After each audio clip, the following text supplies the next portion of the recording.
Võru kandlas tutvustati Riigi Kaitseinvesteeringute Keskuse tellitud mürauuringut, mis teostati möödunud aasta oktoobrikuus. Ütleksin nii, et militaarregulatsiooni järgi olid meil päevased keskmised müraolukorrad normi piires. No inimesed muidugi siin kohapeal väitsid vastupidist, et nemad kuulevad hirmsat paugutamist ja ei kannata elada. Müra ongi väga, inimesed tajuvad seda väga erinevalt ja ma ei ole seda mitte kunagi väitnud, et müra ei häiri.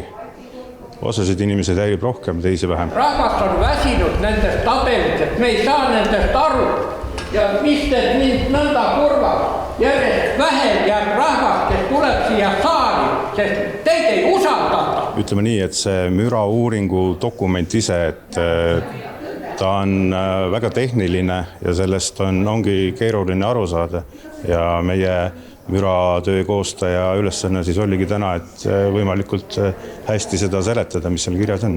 Tulemustest selgus, et päevane müranorm jäi ületamata. Nimelt mõõdeti keskmist mürataset, mis peab jääma 65 detsibelli. Siiski oli osasid üksikuid ja ka kõvemaid pauke, mis taandati keskmiseks päevamüraks.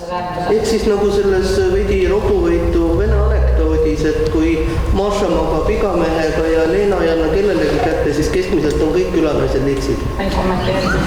Jah, need laskmised toimuvad seal lühikese ajavahemeiku jooksul, need kõige rängemad ja tulebki rohkem Võrumaa inimestele tulla sellise jutuga, et jah, me toetame teid, me aitame teil majad teha helikindlamaks, aknad helikindlamaks, et kellele see müra mõjub, et jumal küll, et ka lapsed, et need võib ka seal tunnikese toas istuda. Mul ei ole selle, aga see mürauuring, mis siin tehti, see on täielik null.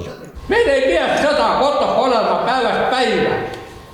Või juhtuda, et meil märkagi, kui seda meist üle läheb. Paugutamine on niivõrd korralik. Probleemi püütakse teadlikult pisendada. Probleemid inimeste tasandil ei taha isegi kuulda võtta. Nad räägivad kogu aeg mingist militaarmüra normist, mida tegelikult ju ei eksisteeri. Küsides, kes on kehtestanud militaarmüra normi, tuleb välja, et normi on kehtestanud militaarid ise, sest seaduses kuskil seda ei ole. Ja küsides, miks Võrumaa on sunnitud taluma tervist kahjustavat müra, tegelikult vastust ei tulnud.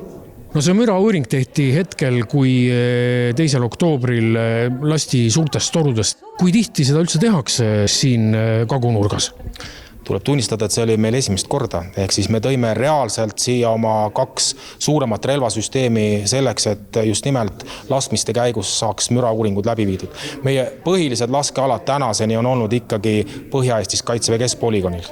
Et inimesed seda kartma ei peaks, et suured Caesarid ja Himarsid siin igapäevaselt hakkaks paugutama? Ei no kindlasti igapäevaselt meie suurtükirügemendina siia tulema ei hakka, aga me ei saa välistada tegelikult seda, et natukene tihedamini hakkavad 2. alabrigaadi üksused ja ka liitlased seda laskevälja ka kaudtule mõttes kasutama. Teil on lapsed kodus, tooge need väiksed lapsed siia Võrumaale palun ja nuusutama seda tossu, mis te õhku lasete. Täna küsiti publikust RKIK-i esindajalt, et mille jaoks te neid uuringuid siis üldse teete, kui te üldse nagu ei arvesta elanikega, ei arvesta ettepanekuid, siis vastus oli, et selleks, et seda harjutusvälja ala arendada, et nagu justkui nui neljaks, et midagi arvestamata, muudkui teeme uuringuid, et tõendada kuidagi ära seda, et see ala kohalik kuidagi ei mõjuta, aga tegelikult see pole ju nii.